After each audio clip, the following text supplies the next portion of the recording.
I started recording from OBS, so I want to know if things lag really bad or you can't see at all. Please, please, please, just say something right away. Don't let me go on a detailed topic and have it not be clear. So, in order to do this, I have a couple camera switches I can do, and the first one's going to be a top-down projection here. So, is that coming through okay? I get some verbal, yeah, or thumbs up. Okay, cool. Thank you. Okay. Let's see. Let me get to gallery. There we go. And so if I spotlight myself for everybody, I just want to make sure that doesn't start lagging as well. Okay, so I have a few samples here, and so my resolution good? You guys can see all my wrinkles in my hand, my hairy arms.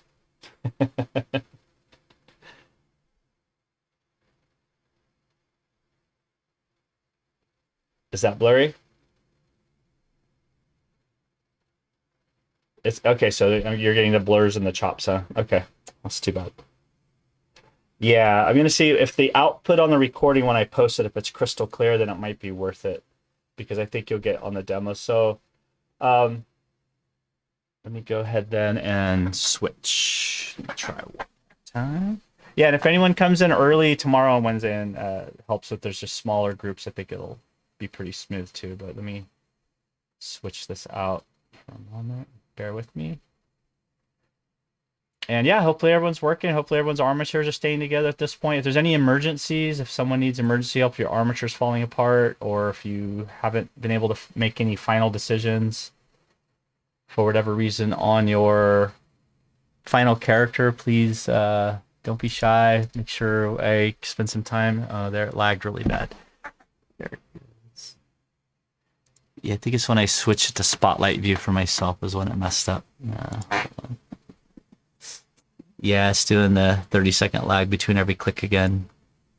So I hooked in my Ethernet cable. Everyone in the house has their Wi-Fi shut off. No one's on any games. No one's streaming anything. I'll be right back. Let me try this one more time.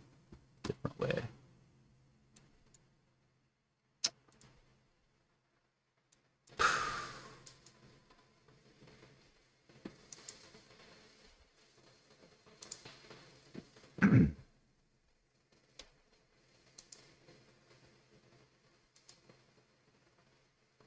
Oh shit. No, I clicked the wrong button.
Okay, did you guys have to log back in?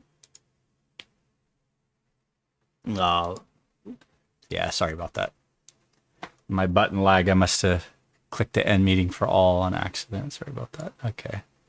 My audio, okay, I'll just leave it like this. This is fine.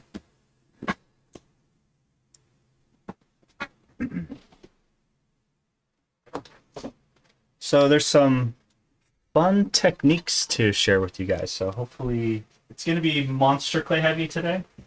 And then tomorrow's going to be digital heavy, but I think the techniques hopefully will be useful to everyone. And just crank this down a little lower.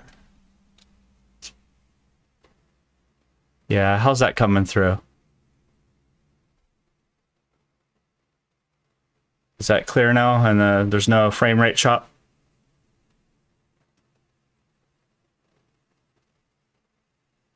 Okay.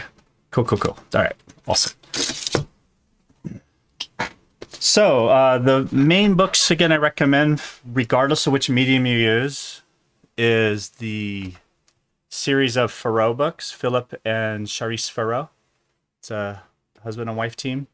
So the second book here goes through gesture and costume design. And then the third book, if you get the third book, is on portraiture sculpting, which is, I think, one of the most difficult. And it also covers hair and all the different features and capturing emotion and likeness and things like that.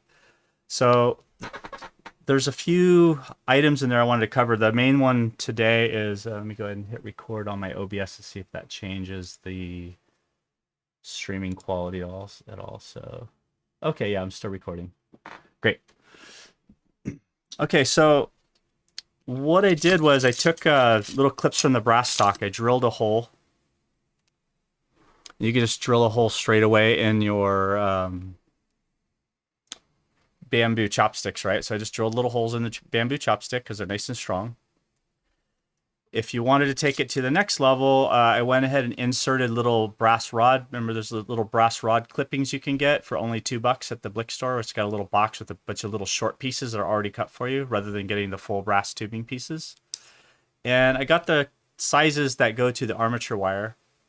And then when you start making your stamps, and I'll demonstrate this for digital with ZBrush a little bit tomorrow, you want to get into making your own alpha stencils and stamps to detail things. So I just used the steel stick and glued. I got a little box of Charms, little cogwheels that had a round opening. So there's a set of these little cogwheels that I could roll to do your texturing. So this is kind of the same method that you do when you do the alpha stencil on a repeat roll in ZBrush.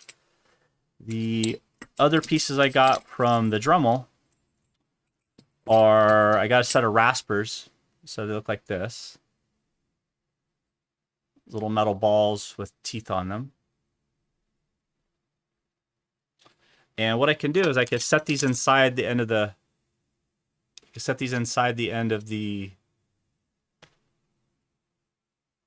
I'm recording outside of Zoom, so I get a high quality recording. I'm recording with OBS tonight. I've put some time. Yeah, hopefully it comes out really super smooth. We'll see. But if I roll with this on the end, and you don't need to even have, so you can just take whatever piece you find you could take, and you can roll it on your clay, right, to get your stamps and your stencils. But if I do something like this, it has a really deep set. So if you did get a Dremel and you got a set of Dremel bits, you get a whole pack of Dremel bits with like 100 bits for like $10. It's great. They give you all the different grinding bits you want. And then if you roll this, you're going to get this really deep groove texture in there. So you can kind of see what that looks like. This one right here. Now, doing this with a tool by hand is not impossible, but it's a super time-consuming pain in the neck and cramp your finger trying to do each of these marks one at a time with your tool, right? So what I did was I went and got some clay. I rolled it super, super thin. So again, I recommend rolling. This monster clay is really strong. The wax is so cool. So when I do the cloth folds, when we cover the different cloth fold types, what you could do is you could put your pattern, you can put your stencil on the cloth first. And that way your cloth's already kind of laid out like you would a regular set of cloth. You could then lay the cloth out, cut it into whatever pattern you want. And then when you wrap it around your character, all the detail is already on there. And then you could just tool and adds a little bit of detail on there for whatever you need. So what I suggest you do is lay your patterns out. So for today, let me switch cameras over to. So I have the Mush character sample. This is our class kind of character sample. And let's see if I can get my camera over nice and close. And everything's still coming in okay. Yeah, oh, cool. Thank you. And so this little guy needs a costume, right? He's still just an anatomy study, and so the different rake tools. Hopefully, everyone's got a chance to make their own tool out of whatever. Again, I did the chopstick wire one, and it turned out just fine. I took the wire from the floral wire, I twined it up. I got my chopstick. I put the little U on each side, and I just steel sticked my floral wire to my chopstick. So everyone should be able to make this tool to do the fine raking detail for their final character. And then if you have the tubing, like what Lizzie is showing, if you have the actual guitar wire is better, but it's going to do the same thing. Yeah.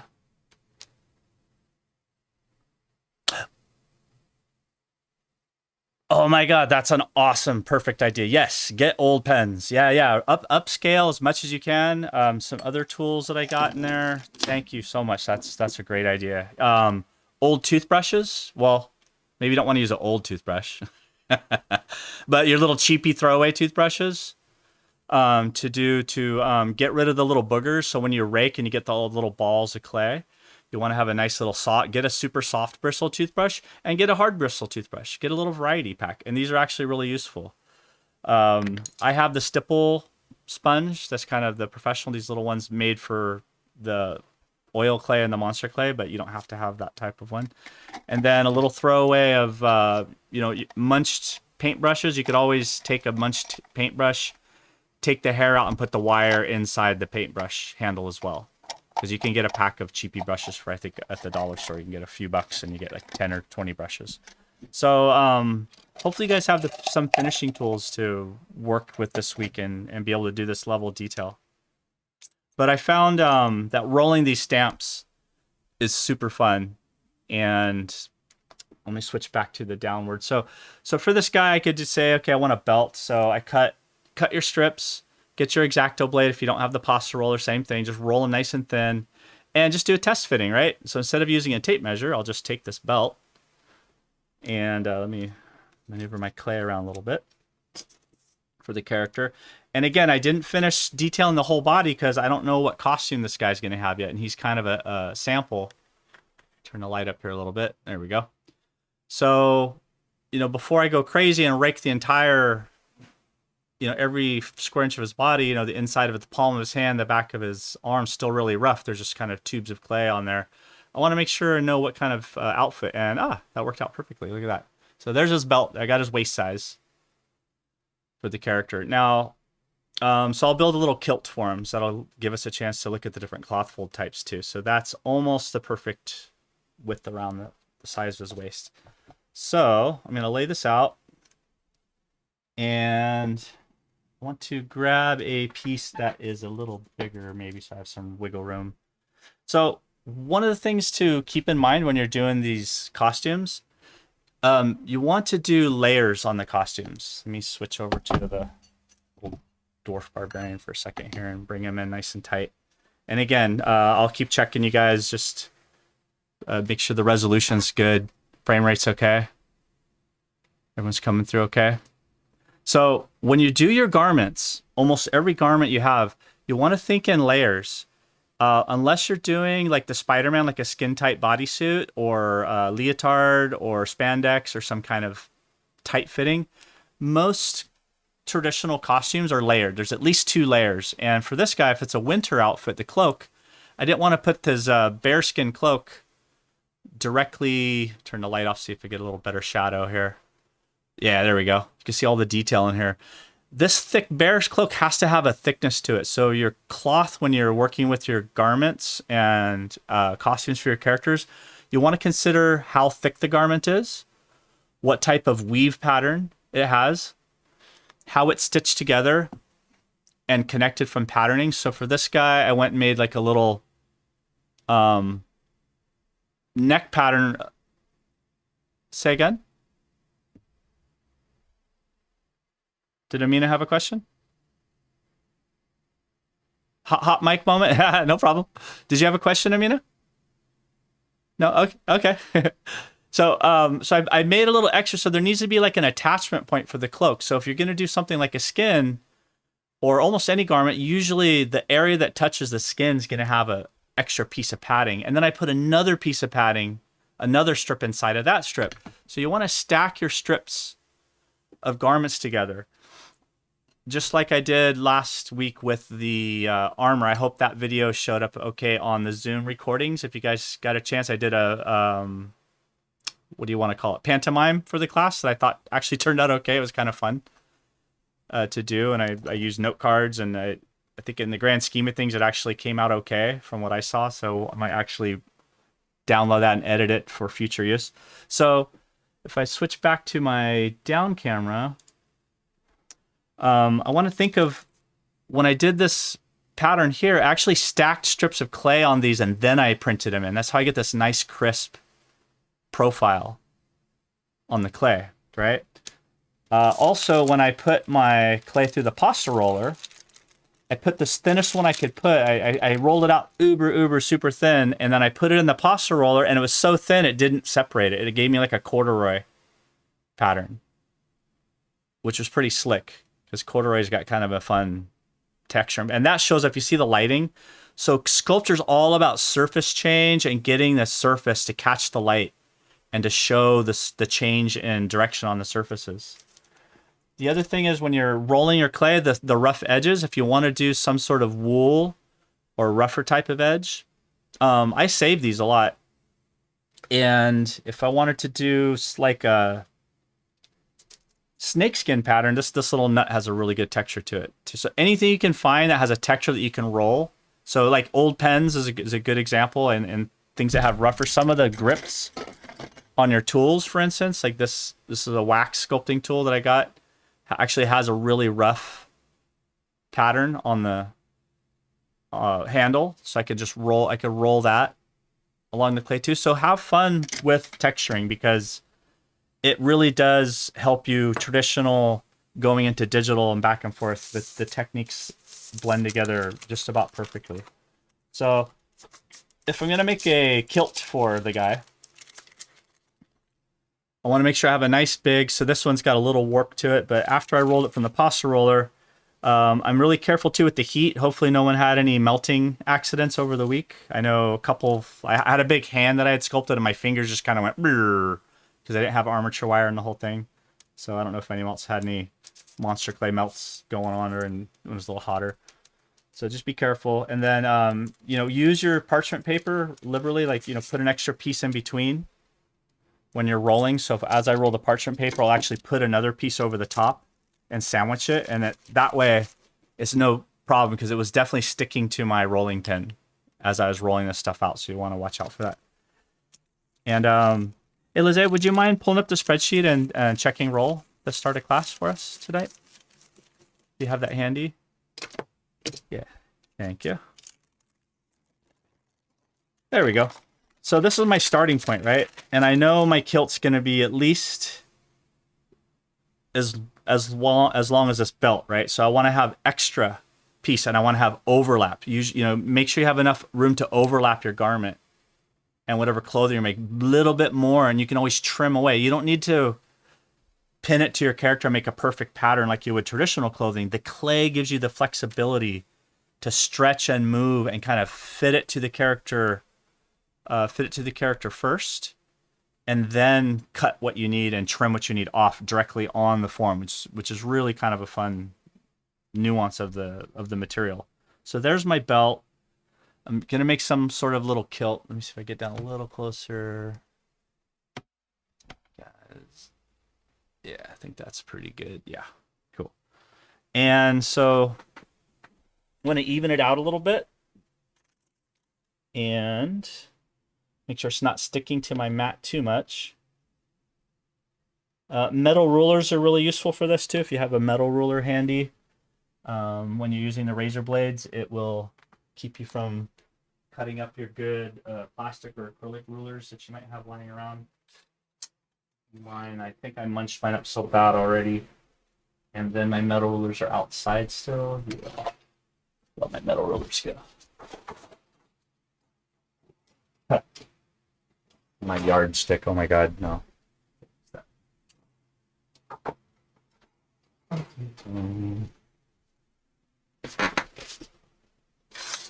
The old collet, the old high school ruler. There we go. It at least has a metal edge on there. So you can fan the pattern out and do an arc curve cut underneath it to make it equidistant around this. But because it's clay, I don't have to really worry about that too much. I'm just going to cut this straight and go for it. So the top, and I save all my little strips. What we're playing around with. Okay, make sure I got my belt handy. That I giving myself extra space, maximize the space I have on there. Go. And then switch this camera over again to this guy. Go. And then do the test fitting. So he's going to be pretty dynamic. This is for a video game character, so his storytelling poses and his core poses is going to be jumping and bouncing around a lot. So when I test fit this garment, I can just kind of eyeball real quick how long or how short I want it to be. So I'm going to go right about to there. And it kind of loosens me up a bit, right? Then when I was pinning and doing the cosplay stuff with the EVA foam and trying to do actual fitted garments, it's so much more complex and it takes forever. This is like super fast and kind of relaxing process using the monster clay for it.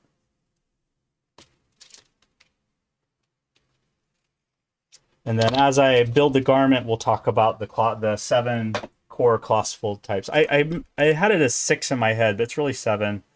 But the drop cloth one is where you just drop the cloth on the ground, is kind of a sillier one, but it is one nonetheless. So it looks like I might have gotten uneven slightly. Okay.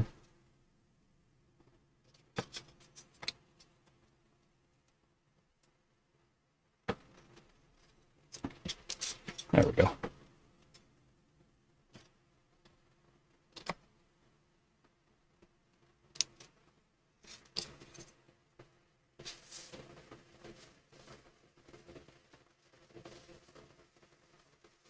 And I'm making it a bit even because I'm going to stack up some of these threads on top. Okay, so now I have my stamps and I can play around with this thing quite a bit. So I don't have any mushroom, people, civilization stamps in mind, but if this was a proper character like what you guys are doing with the character analysis, I would have like some sort of fungal patterns or fractal patterns or spores or the mycelium. I would think of, you know, what would they have in their garments? Like what type of, oh, I didn't switch cameras back, sorry. I'd be thinking of what type of patterns would be sewn or what kind of colors would be put into the garments for these critters. So if I'm going to build this up, if I'm going to take various strips of cloth and build up stitch patterns and embroidered patterns on there, if I want to have a core pattern texture on this first, I want to roll that on now before I add the profile of the extra height on there, because it would be hard to get the stamp down in that particular piece first. So I'm going to take my little homemade stamp guy here. And here's the bigger stick. I did a larger one too, because I'm going to do this on the larger water clay outside. And actually, fit easier on camera here. There we go. And I'm going to take this and I give it a nice hard press. And if it doesn't fit, stand up here. Get it right to the edge of the table. That way the tool's not going to hit the surface of the table. There we go. So you see I'm on the edge of the table so my tool can hang off the side. And it's the bigger stick, and I just put the brass stock inside the stick. And that way, the thicker it is, the less it is likely to wobble back and forth as I'm pressing this down. Okay, I'll go in here and give it a nice, even, firm press. And if it grabs on it, I got to hold it down. Too hard. This is a thinner. My clay melted on me. Who? Yep. And it gets warm out. Oopsie daisy. Good thing is it's just clay, so really lost anything. So let me try stamping it with something a little gentler, because that one was a pretty heavy duty one. And if I wasn't on camera, I would be running back and forth from the fridge to the freezer. And I also have my little tray here of soup that we'll play around with today. A bunch of soup techniques. That doing a fur lining, got, and then the actual fur of the cloak. Here's some of the cloth and hair. That's a nice thick one. So those are done with the melted clay, so we'll look at that too. But darn, I didn't think that would happen. All right, let me get the extra piece of paper.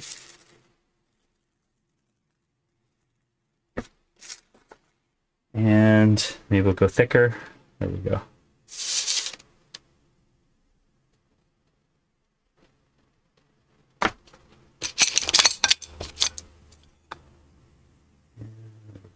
And I have the canned air as well. So just be sure when you shoot it with the canned air that you have your work area secure. So I did that the other day, and shit went flying everywhere because the canned air gives off quite a little shot when you first shoot it out. Yeah, there we go. Just even that a little bit. But with the thin clay, when you work with garments, it heats up very, very quickly. It also cools off very quickly. So if you needed to run your garment to the freezer, it will chill in just a minute or two. It's not like you have to leave it for 5 or 10 minutes. You can just put it in there for a couple minutes and you're ready to rock and roll. So let's see, where did I set my can there? Here we go. So again, aim away from where you might have anything. There it goes. Pretty cool. I love playing with this stuff. See that white stuff on there? That is freezer burn. Be careful, you will burn the crap out of your fingers. You'll get frostbite. So I always have to remember to be careful to stuff because it seems kind of playful. And I'm holding the can upside down. This is the blow off duster. This is also what we use to do the detailing. We spray the surface of the character and do the final raking and then polishing with the oil. So if you haven't got a can yet. So now, oh yeah, whoo, frosty, literally. It's nice and cold.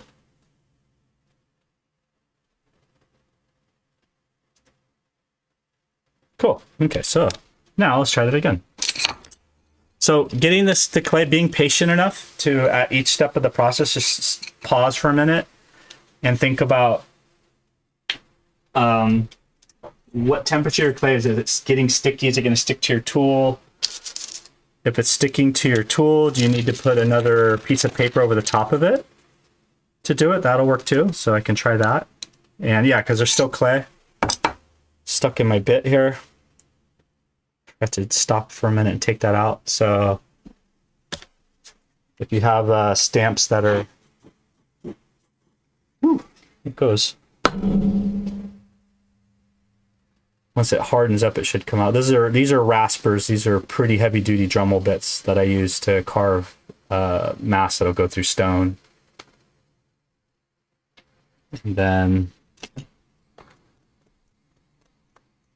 and I did so many of these last night, but it was a lot cooler. And then toothbrush, rougher toothbrush to keep your bits clean. Okay. All right, here we go. So it's probably going to munch up the edge of my paper. That's okay. Just being really slow and careful with it this time. And didn't do too much, so yeah, the paper will really buffer the surface a lot. So here's the kind of effect you're getting on the paper, on the clay. So that's a really fun pattern. So that would be one edge. And then I'm gonna get into my strips here. On my corduroy strip. You can run your seams in a variety of directions. Take my strip here, and I like to overlap a little bit, so I'm going to go over the top of. I'm not going to go right to the edge where I did my pattern. It's better to cover it just a little bit. You'll get a nice shadow. And press it on real gently. Finger until I know I got it in the right spot, and then just drag my fingers across the surface. And now if the pattern, where the pattern is, it's going to go underneath that line. You get a really nice deep crevice shadow underneath there. It's going to look a little bit more realistic. Same thing when you're doing your UVs on your model surface for texture maps. You want to make sure you cover over the top, and this makes things look constructed, right? Which is what we're going for here. We're trying to make this thing look like it was built and constructed a certain way. And since we're using clay, it is actually constructed. We're actually constructing it using these techniques. Okay, if I want to have a stitch pattern across there, get my smaller tool, get one of my little cogwheels. Again, these I recommend getting this little set of these from Amazon. I think you get a set of like, they come in like a charms kit, and I got a whole set for like $6, and it has all the different, I have, I don't know, so many. I'm using them in all kinds of stuff. I want to say there's about 100 of them. Oh, and this one I did mess up quite a bit. So you really, if you can lean it up against something, if you have like a hard surface, or if you want to, if you had like a ruler or something you could press it against. I'm just trying to get this on camera. So I'm going to actually lean the wheel up against the hard edge of my ruler here so that I don't mess it up so bad, because I messed this up really bad when I was practicing yesterday. Yeah, I went off, dang, just a little bit. There it goes. And then I go to the other edge here. Again, a metal edge ruler is pretty critical for this X-Acto blade part. There it goes. Not bad. So by doing this beforehand, when I wrap this around his waist for his kilt, it's going to hold the detail really nice, and then I can put in the cloth fold detail. If I want to have, this is the top for the waist, and this, I was going to have the belt covering the other side of this. So there's the belt. It's going to go around the top of it. So if I want any pleats or any kind of clay like that in here, you can kind of start sculpting it in. So checking my strips that I have laying around here. We can start to sculpt in the actual cloth folds.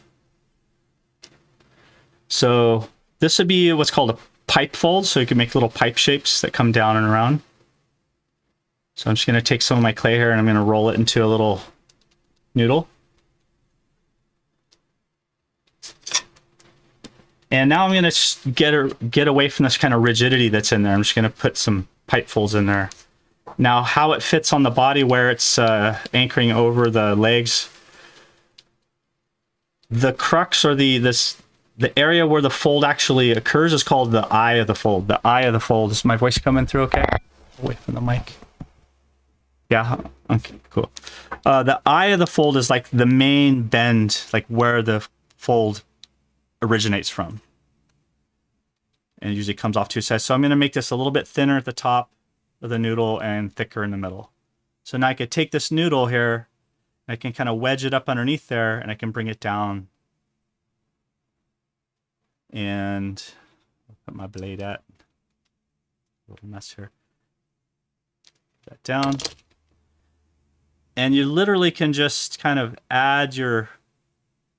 And one mistake to really watch out for, and I did this unconsciously, just like drawing or painting or shadowing, don't get into a symmetrical pattern or rhythm and just put these rhythms, put the folds in the same spot across. That makes it look unrealistic. So I'm kind of thinking about how these folds might drape at different angles and at different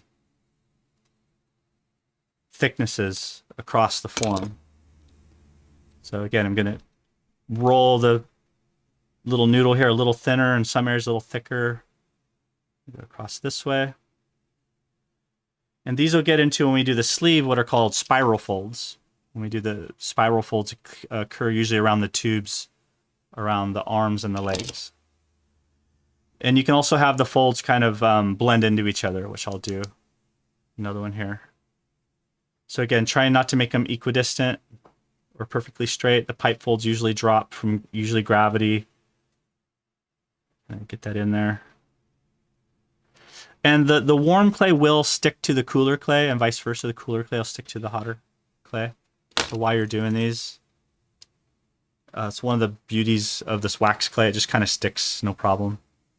And maybe fan some of these guys out, and I just have like a pile of clay all over the place here, like different thicknesses and different strings of it.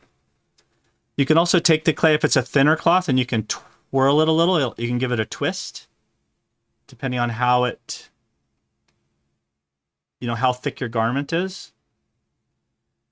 For this one, as the kilt, just having dealt with kilts a little bit, kilts are fairly thick pattern, and they're kind of at least the classic Scottish kilt is a very thick material, and it's got like the clan pattern. It's got like a very rich history how it's built.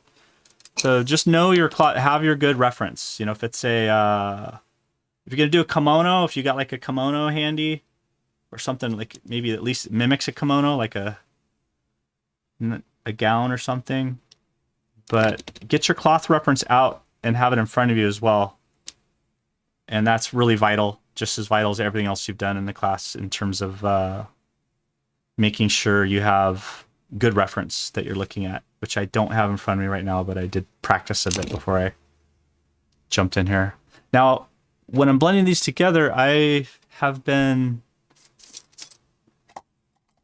liking my little round tool, the little round ball, and where'd it go? The round tool has a same thing. You could find a pen. You could find a something handy in the house if you didn't order the little kit from Amazon. You can get. But you could use the spoon. You can use the rubber tips. Work really well too.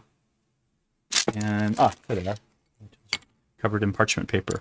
So the little round ball, I find really useful for this, is you can kind of just you can press gently and drag the cloth down, and it kind of has a nice blending sensation, and you can kind of look at your reference on your drop cloth, and if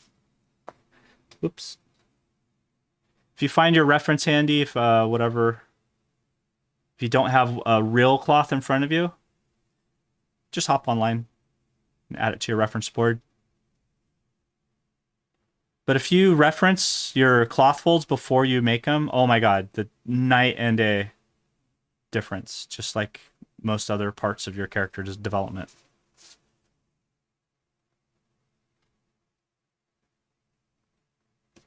And I got a thick enough piece here where I can carve back. It's not realistically thick, like the actual thickness I'd want the garment.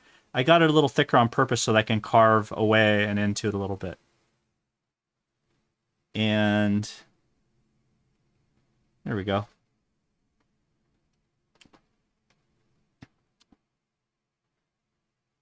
And you could look up pleats if you wanted to do the actual pleat. If you wanted to take some of this really thin and fold it over on itself and actually put a pleat in there, you could. I'd recommend that. Again, these should be round. These are pipe folds. We'll look at the half lock fold. The half lock fold is where the fold occurs usually at the joints, where it kind of locks together, so at the knee and the elbow. And it's going to have less zigzags, going to have less back and forth. which is what we call the zigzag fold. But the thicker the garment, the less zigzag back and forth it's going to have.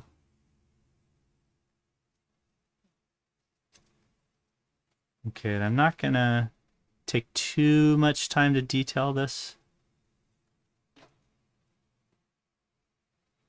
But I'm going to take it to at least 50% so you can kind of see what the end result looks like.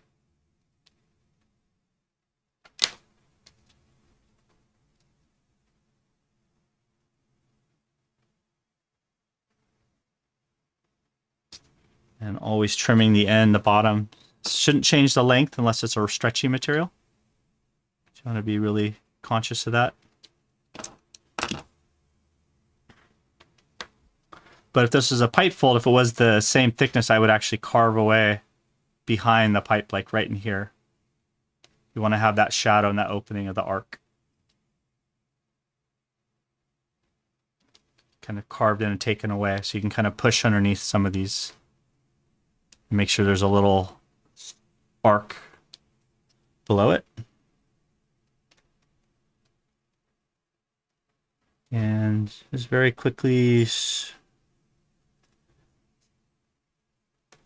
rubbing the clay on there. Same thing with digital. You would do the big forms first, do the main forms of the clump. Make sure the direction's going in the right direction. Make sure you have your reference, and then going to gently blend and try and keep the major shapes there,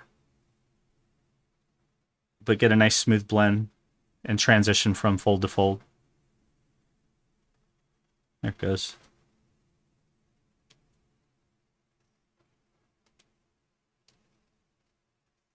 And so I am catching up on the handouts on the cloth stuff, but if you just look up the 7 cloth fold types, there's a ton of really it's kind of like your 6 basic emotions. Like it's kind of the very standard, since I think the original book was written in like 1942 or so, where they kind of defined the shapes of folds. And then, how sheer it is, is it wet? Is it clingy? Is it rigid? All that stuff there's like a little checklist you can make for yourself. But to start off with, the main thing is you have a good reference and you know what kind of material you're dealing with. You've thought about it. Is it leather? Is it thick leather? Or is it soft, doeskin, synthetic leather? Is it alligator? I got an alligator hide in the closet. Crocodile skin.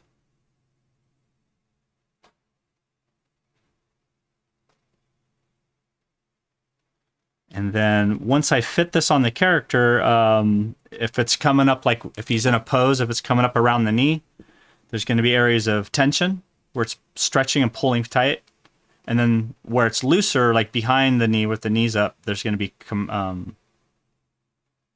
compression, where it's going to have space to move and dangle free.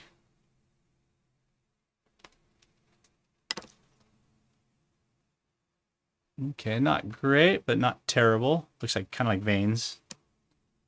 I'm gonna go ahead and smooth this out a little bit. So I could take the heat gun. I could also take my soup. Got my soup here. My heat oven. This is all melted down, and a little tray with the paintbrush on it. There it is. So just any old paintbrush, and you can literally paint the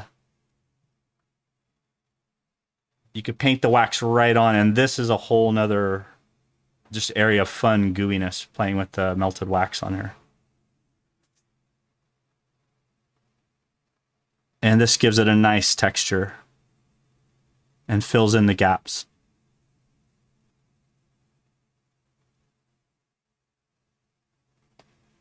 So I'm trying to show you guys, this isn't quite what I want to do with this kilt, but I'm just showing you a bunch of techniques on one garment just so you kind of have something to play with.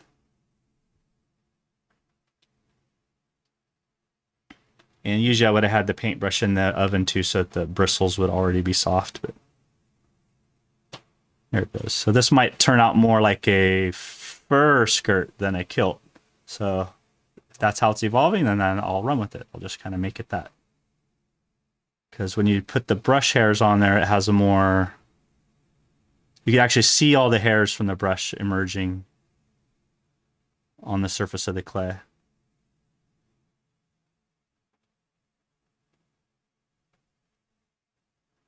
So that's more fitting for the character, actually. Then it becomes more like a tiki, almost like a Polynesian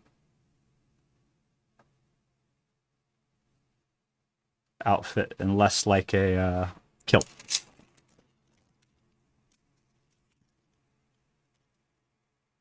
There we go, just rubbing off any excess. And you can see it's nice chocolate, it's like mousse. Super fun to play with. And that's how I did this bear skin, this fur. Just brushed it on there. And stroke a few times. And once it gets to a certain consistency, you learn to play with it. Like wait until it just stiffens up on the bristles a tiny bit and then stroke it, and it saves all the hair from the bristle. The brush is nice and visible on there. It gives you a lot of beautiful sculptural detail for free without having to go tool it all.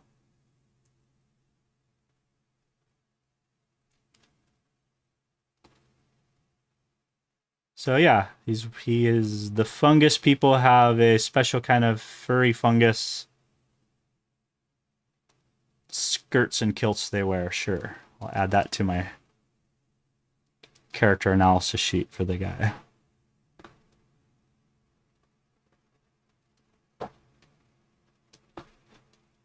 But the pipe tubes I already put on there are remaining nice. So I have the pipe folds from the hanging.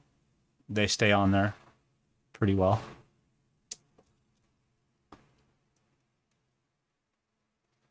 Now, if I want to do something at the bottom, I can take the tool and wipe that off. You're definitely sacrificing whatever brush you use in the... It'll become the wax brush, so to speak. There it goes. It gets sticky. Playing with time here. It cools really, really fast once you take it out of your little foil oven. Do you have your foil oven? There it goes. Make sure it's not an actual brush hair in there. No, okay, cool. People trickling in.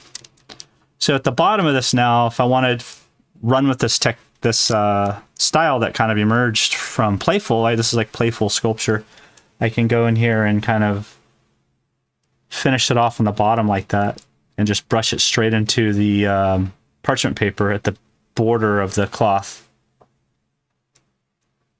and brush it down. It's getting a little mucky and messier than I had wanted. I'm trying to control it a little bit. You can just brush it with your finger.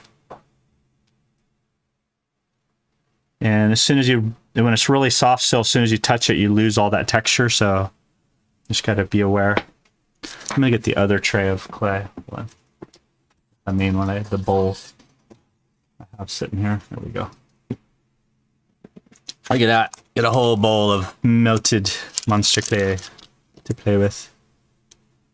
Woo-hoo. And now I can really... It's real watery.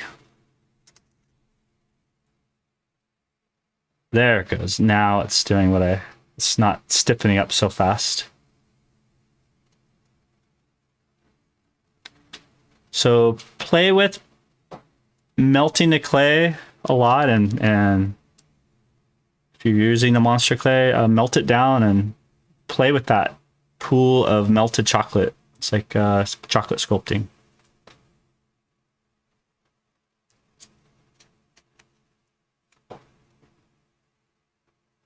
Just trying to give it more of a furry border, for like a fungus palm fronds.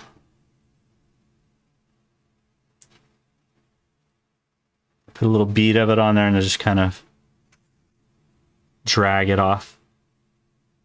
And try and maintain where those pipe folds are. Try and maintain the volume.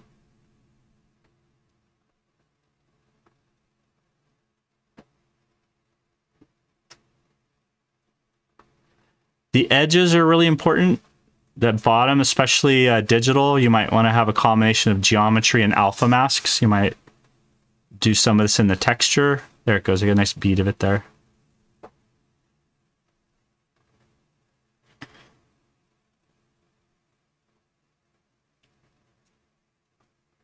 little messy, but I like it's on the parchment paper, so it's not going to hurt anything.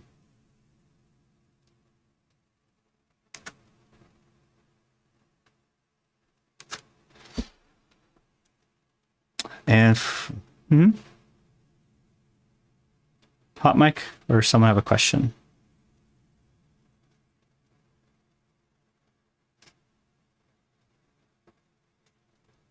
Okay, I'm gonna call that one done for now. So I'm gonna retire my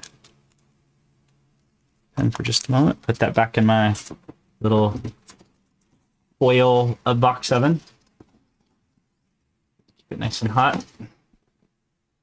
And while it's cooling here, we can take my round ball again and kind of push and try and redefine those pipe folds. And the pipe folds are like little half cylinders that came down and kind of pinched at the top. Try and get rid of any areas that are overly thick. Like that got a little overly thick there. And then try and reinforce any areas that maybe got too thin. And then if I want to let this have this kind of free dangling fur at the bottom again, you know, would that be stylistically what you want? But this is really hard to do digitally. This kind of detail. It's a combination of, you know, doing just like hair. It's what parts of it is sculpted and what parts of it is in the texture map, and all that becomes an art form unto itself. You have to make good design decisions. It's in that Destiny handout that I gave you guys, and the professional.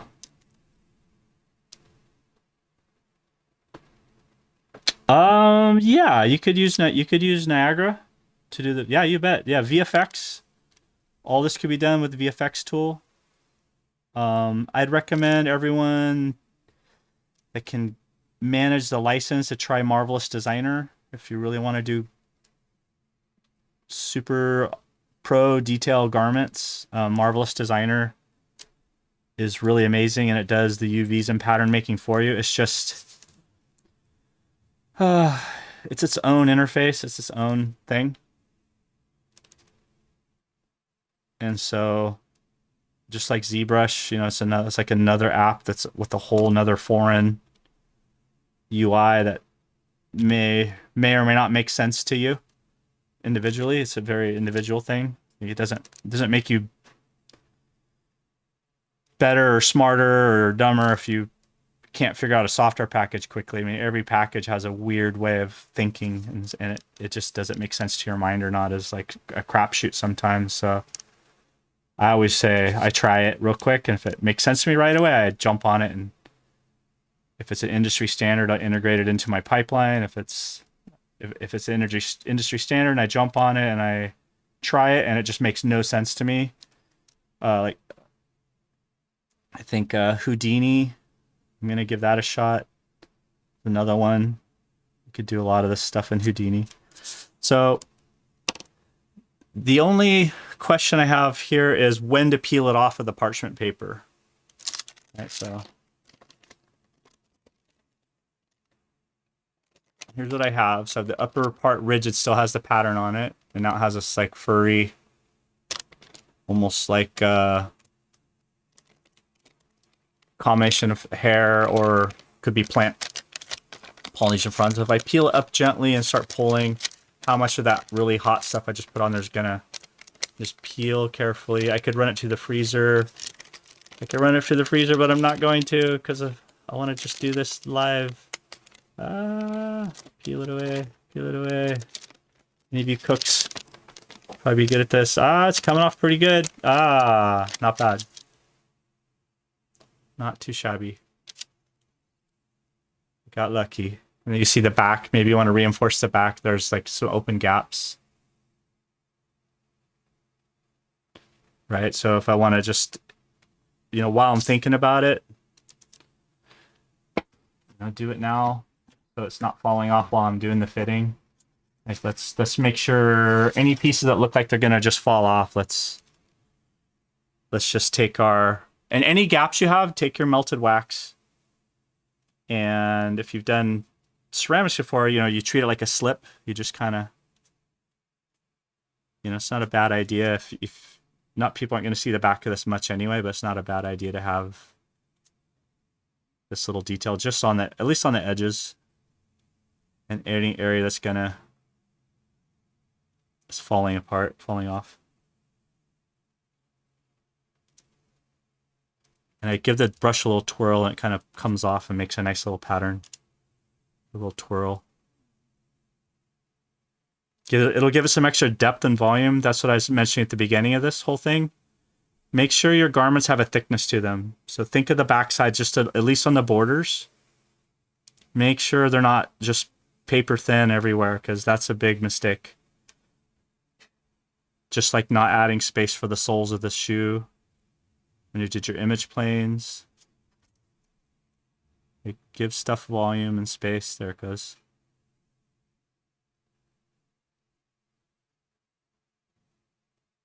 Maybe too much, but it's all right.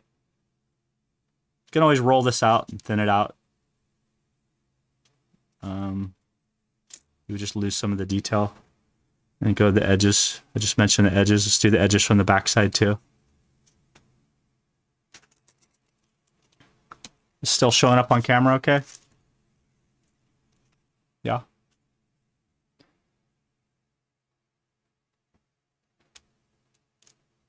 So look at that. I mean, it gets like cool swirl, like just in the tub alone, just like taking the brush and twirling it around. You get these. It looks like swirls of fur, of hair. Just like it's like paint. It's like a nice thick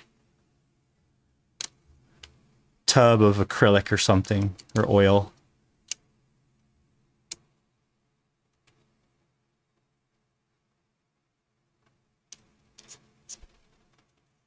Okay, so that's good. When I get, I catch myself playing all the time. It's like, whoa, stop. Okay, think about what you're doing, the design. Like, don't just don't go too mindless. It's good to be fun and frivolous, but with your design mind turned on. So, pick this up again. Okay, so the backside's all right. That's going to add a little volume. The edges now have that detail. So let's do a test fitting. So I'm going to switch cameras. There. And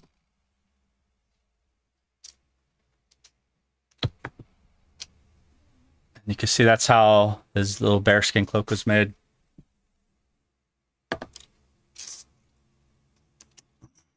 I got a bad feeling that I made this too short. Like it's not going to wrap all the way around his body, because I think I made a boo-boo. We'll find out. If I did, I'll just have to have a second piece of clothing, right? And just make it part of the design. I don't want to redo all that work. Yes, exactly. The mushroom people have loincloths. Made of mushroom leather. I know, I have mushroom leather in my reference board. I looked it up. Totally, yeah. You stole the words right out of my mouth. Yeah, mushroom leather is a thing. Heck yeah, dude. Okay, so again, making sure it's warm. It's not going to totally fall apart. It is easier to do the test fitting when it's soft, when you want to bend it.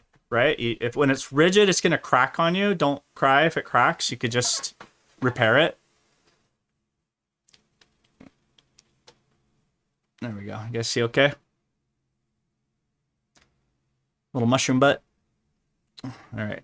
So it's like, where do you want the fit? If I wear like a sarong or something, I think, or the Thai style, I usually have it fitted where it tucks around the side, not the front or the back. My side a little bit to the front-ish.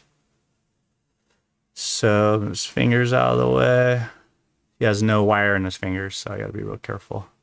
And then actually the front where the leg comes up, this is the most when you're doing the test fitting, the high point where the legs come up, this is gonna be the most tension on one of the garments. So I'm gonna start where the hardest part is. So I'm gonna maybe get his finger all the way somewhere. Start off here, and I'm gonna really wrap that around his leg first, up around his waist here, and yeah, it's gonna be short. Dang it. I made a boo-boo.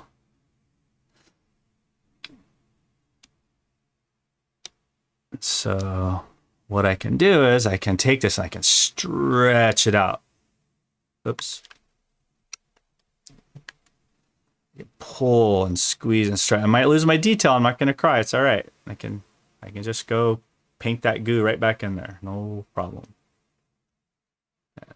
The detailing phase is fun anyhow. So stretch and pull. And this is why I was saying I made it square. I should have cut the pattern as a fan. As a fan shape. It should have been like a cone. And remember we looked at pattern making? So you always want to look up like what the pattern would actually look like, and it's never a square. Like I just kind of was being lazy. But there it goes. Now it kind of has room to fan outward, and as I'm grabbing and pulling, and those pipe fold pieces are coming back in, and it's, pick some strategic spots to split it up a little bit if I'm going to run with this design idea. There you go. So I really fanned it out now. That should help quite a bit. So I'll bring it back around.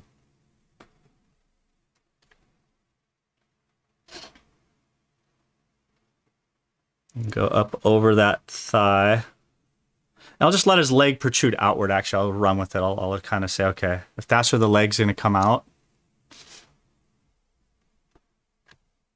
right here, I'm going to bring that up to the waist and really pull that sucker around. And there it goes, just about.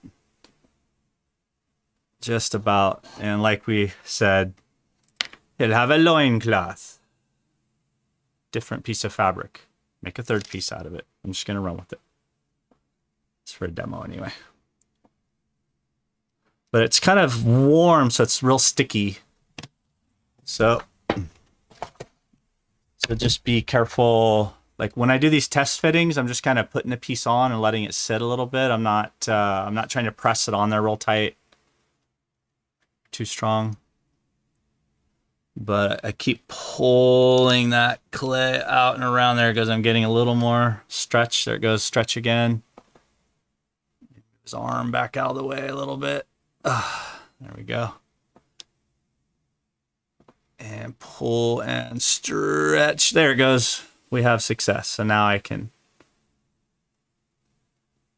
pull that garment, maybe make a split there. Let it split over the leg. And then keep pulling and stretching the wax. And voila. Till I have success.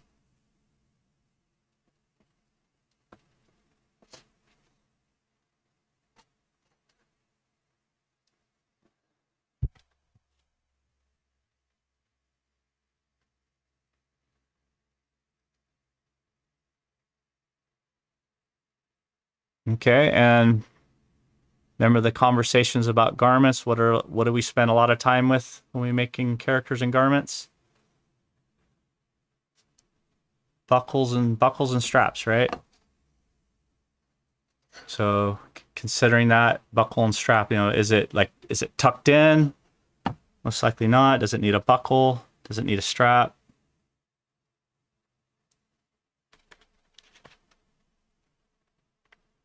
I'll just go down here and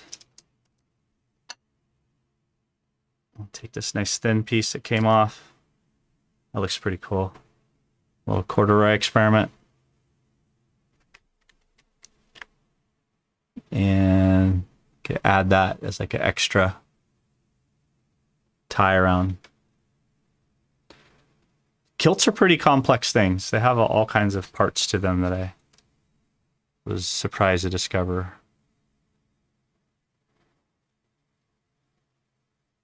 I think it was, yeah, my cousin for his wedding wanted to get kilts. Not that we're Scottish, but he wanted to do a kilt, so yeah. He rented a kilt. It was not cheap. They're really expensive.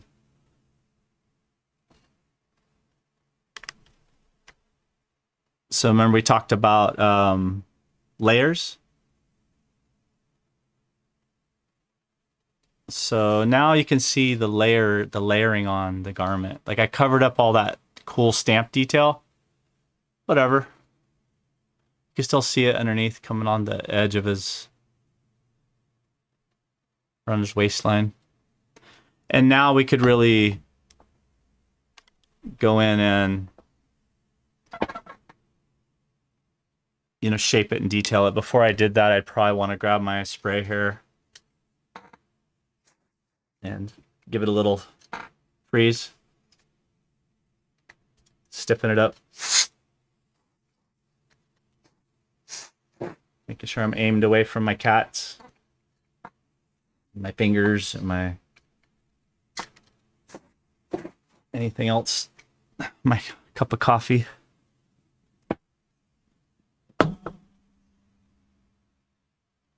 Still frosty, look at that. Oh, cool. Now it's nice and solid.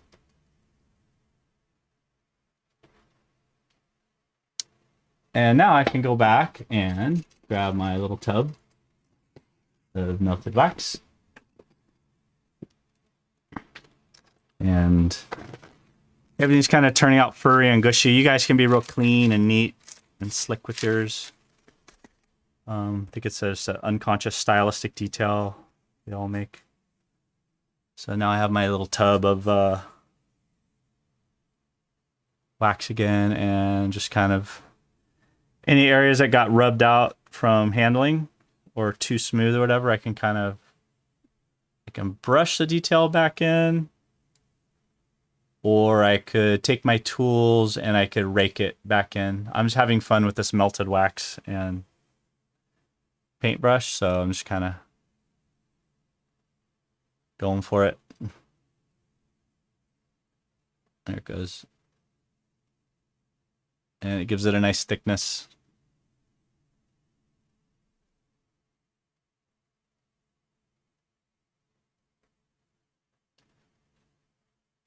At the edges of your garment, it's better to be a little thicker than thinner. It can be like super, super thin with a lot of the stuff, but yeah, now it's looking really like a natural kind of, which is what I was going for originally, was like a mushroom leather or mushroom garment. Like all their garments are made out of a fungus type material.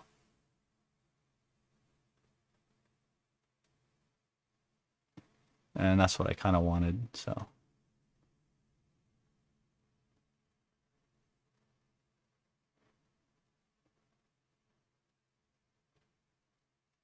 Anything that's like an obvious crack or error, I'll just kind of pull on it.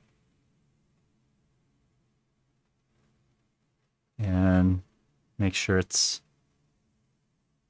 dealt with. The flow, the angle, if he's taking a step forward and there's a flow where it's coming like, back from the thigh. So this is where you can add the detail in the pose from the gesture.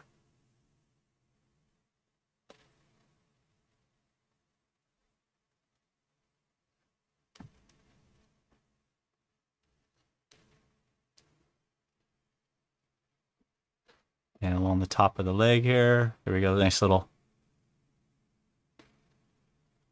whip.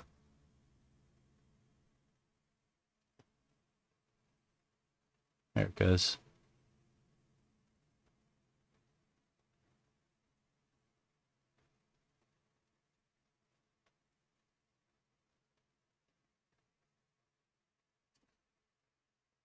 And I'm careful not to adhere this to the character. If I want to take this off, I can pretty easily still grab a razor knife, cut the waist, and just peel the whole garment off of his. I've done this demo quite a few times, so I could put it in the freezer so it's a little easier to handle. Cut down, seam down the middle of the waist, and just unpeel this whole thing, and it'll come right off pretty easily.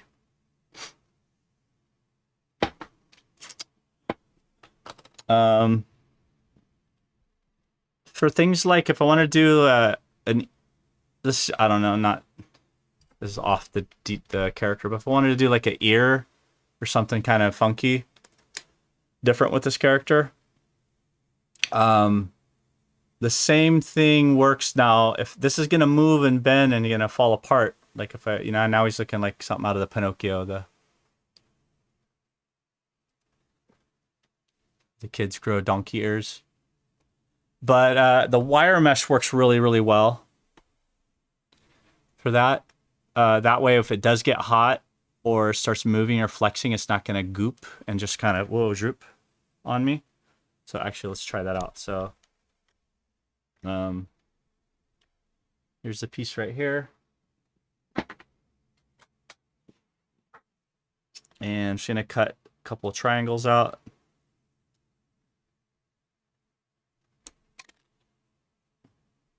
The wire mesh. Now, with the paintbrush, same thing.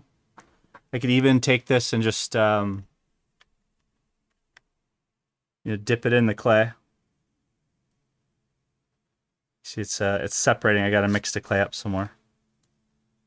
But the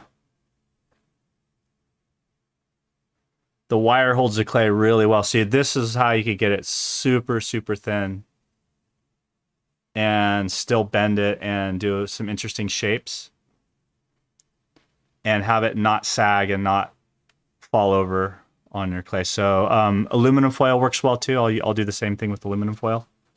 And I'm just having fun with this, the gooiness here.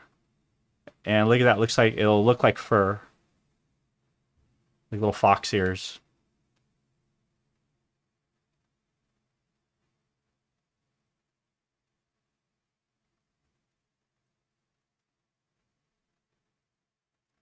And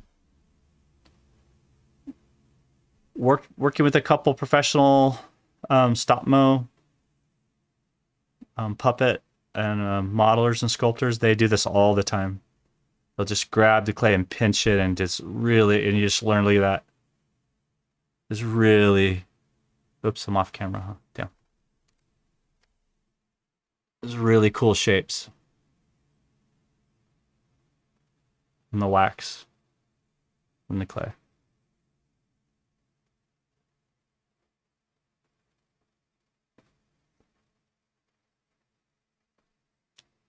I mean, I'm sure I would have figured that out on my own, but watching him do it was like, whoa.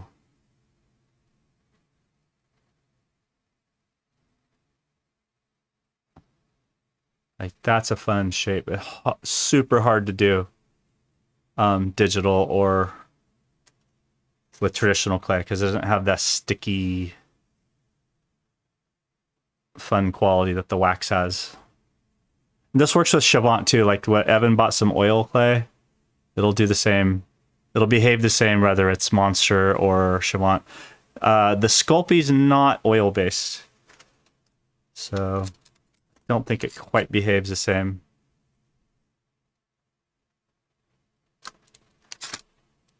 And it cools really fast, so it loses that sticky quality relatively quickly. So I just want to go back on there again.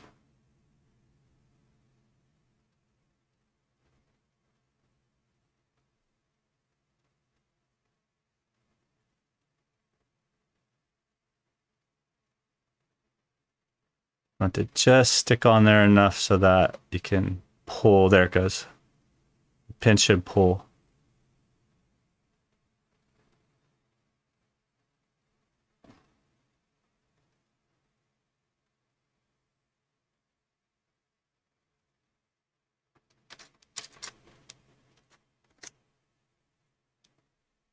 And just keep dipping. There's a hair in there from the paintbrush. Yeah, there it goes.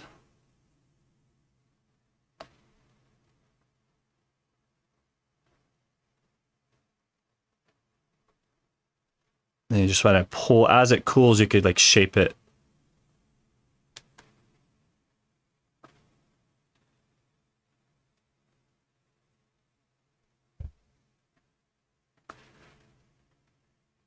And the clay melts and starts separating. You want to mix it up and reheat it. Or light and gravity pull. There it goes. Pull.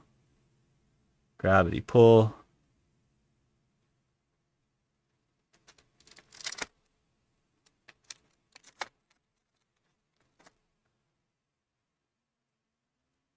Some more. And having that little wire mesh in there will keep it all together. It'll keep it from falling apart on you too much.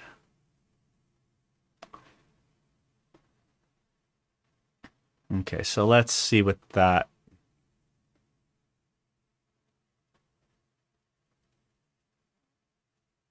I'm gonna let it cool a little more like that with the long strings hanging off. Now, if you wanted the long fur to really stay in a certain spot, maybe you put a wire in there, but I could go back and do that later after you get the shape you want.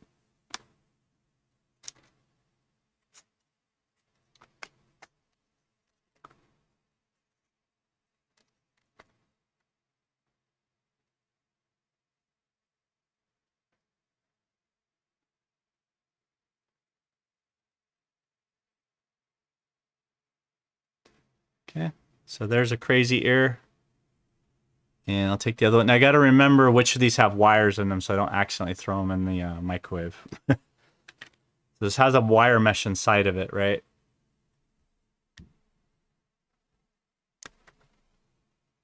But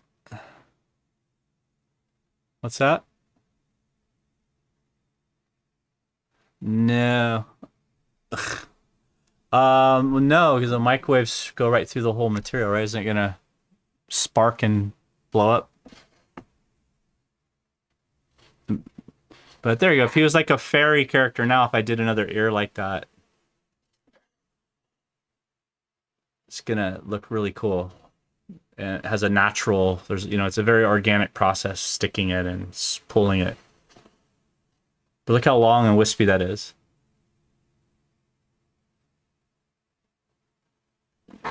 And this character is almost done, so I don't want to mess it up too much with the demo, but yeah, there it's sagging. So just lay it to the side, let it cool all the way in the shape that you want it to cool.